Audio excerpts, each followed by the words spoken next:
नमस्कार दोस्तों, चलिए जानते हैं झारखंड की 50 फटाफट बड़ी खबरों को सिर्फ 10 मिनट में। लेकिन उससे पहले आप यह वीडियो किस जगह से देख रहे हैं हमें कमेंट में जरूर बताएं।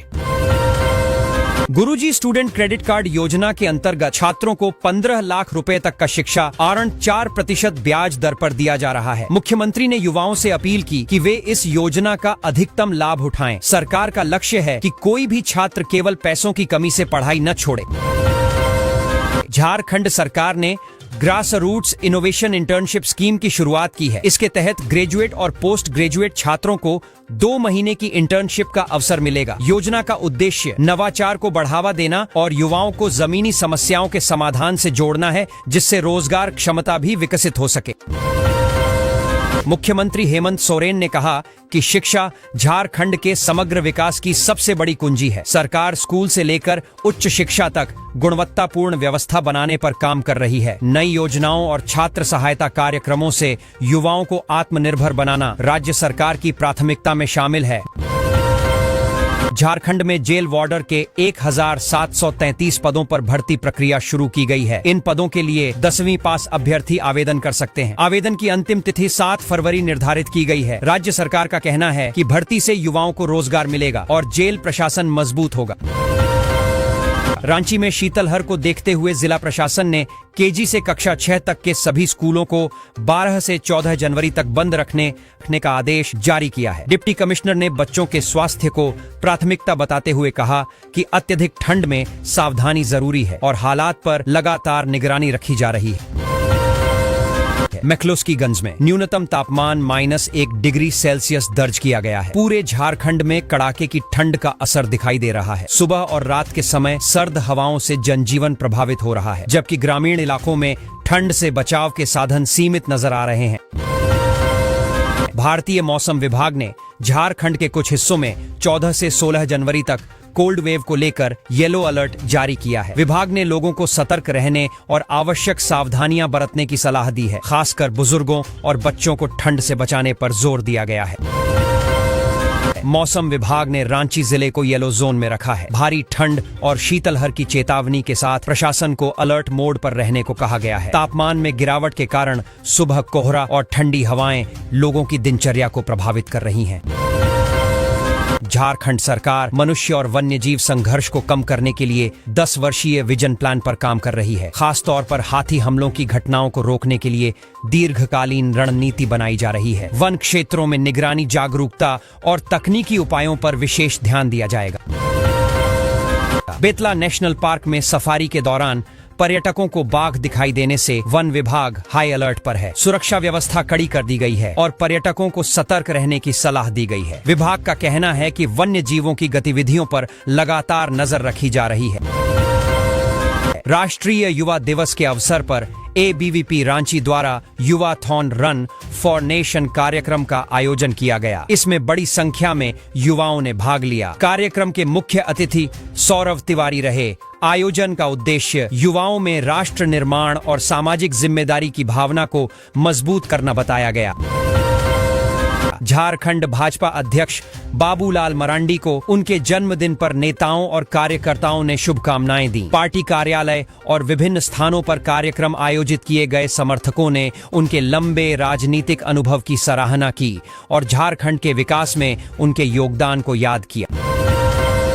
दुमका में सोहराय पर्व के दौरान विदेशी मेहमानों ने पारंपरिक मांदर की थाप पर जमकर नृत्य किया। आदिवासी संस्कृति और लोक परंपराओं ने सभी को आकर्षित किया। स्थानीय लोगों ने उत्सव को सांस्कृतिक विरासत का प्रतीक बताया और अतिथियों का पारंपरिक तरीके से स्वागत किया। लातेहार जिले के बैराटांड और लक्ष्मीपुर जंगल क्षेत्र में अवैध अफीम की फसल नष्ट की गई है। प्रशासन ने माफिया के खिलाफ प्राथमिकी दर्ज की है। अधिकारियों का कहना है कि नशे के कारोबार पर सख्ती जारी रहेगी और ऐसे मामलों में किसी को बख्शा नहीं जाएगा। गढ़वा जिले में ट्रक और स्कॉर्पियो की टक्कर की घटना सामने आई है। राहत की बात यह रही कि हादसे में किसी प्रकार की जनहानि नहीं हुई। स्थानीय प्रशासन ने यातायात व्यवस्था दुरुस्त रखने की अपील की है और लोगों से सावधानी पूर्वक वाहन चलाने को कहा है।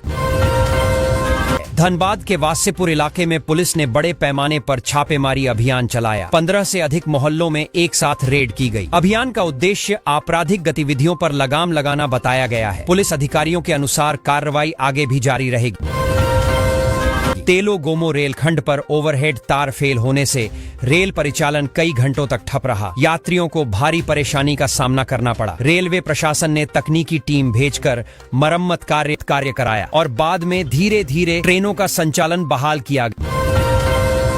रांची में कड़ाके की ठंड के बावजूद कई लोग बिना कंबल खुले आसमान के नीचे सोने को मजबूर हैं। प्लास्टिक और पुराने कपड़ों के सहारे लोग ठंड से बचने की कोशिश कर रहे हैं। सामाजिक संगठनों ने प्रशासन से रैन बसेरे और कंबल वितरण की व्यवस्था मजबूत करने की मांग की है।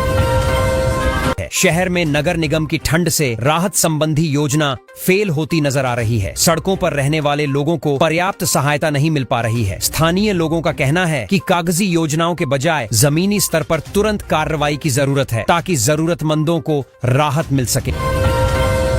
राज्यसभा सीटों को लेकर झारखंड के सत्तारूढ़ गठबंधन में खींचतान देखने को मिल रही है। कांग्रेस ने अपनी दावेदारी पेश की है, जबकि झामुमो ने उसे खारिज कर दिया। राजनीतिक विश्लेषकों के अनुसार आने वाले दिनों में इस मुद्दे पर बातचीत और तेज हो सकती है।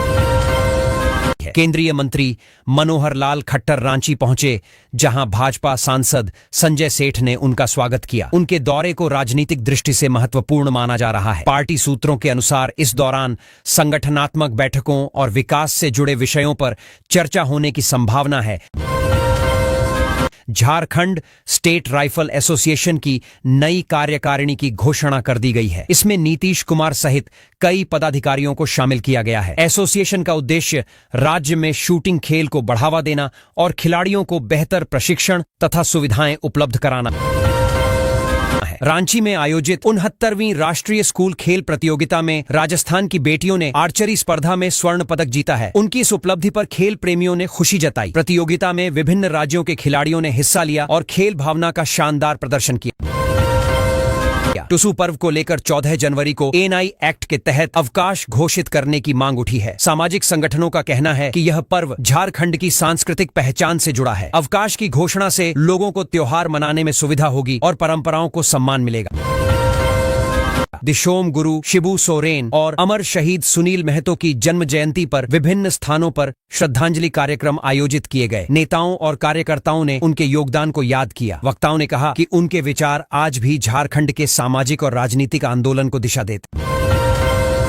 रांची सहित कई इलाकों में कड़ाके की ठंड और घने कोहरे से लोग कांपते नजर आए। सुबह के समय दृश्यता कम रही, जिससे यातायात प्रभावित हुआ। मौसम विभाग ने लोगों को अनावश्यक यात्रा से बचने और ठंड से सुरक्षा के उपाय अपनाने की सलाह दी है। झारखंड में प्रचंड ठंड के कारण जनजीवन बुरी तरह प्रभावित हो रहा है। कई स्थानों पर तापमान 10 डिग्री सेल्सियस से नीचे चला गया है। बाजारों में आवाजाही कम है और लोग घरों में रहने को मजबूर हैं। प्रशासन ने ठंड से बचाव के लिए सतर्क रहने की अपील की है। युवा शक्ति को राष्ट्र निर्माण से जोड़ने के उद्देश्य से झारखंड में विभिन्न कार्यक्रम आयोजित किए जा रहे हैं। शिक्षा, खेल और सामाजिक गतिविधियों में युवाओं की सक्रिय भागीदारी देखी जा रही है। आयोजकों का मानना है कि जागरूक और सशक्त युवा ही राज्य और देश के भविष्य को मजबूत बना सकते हैं।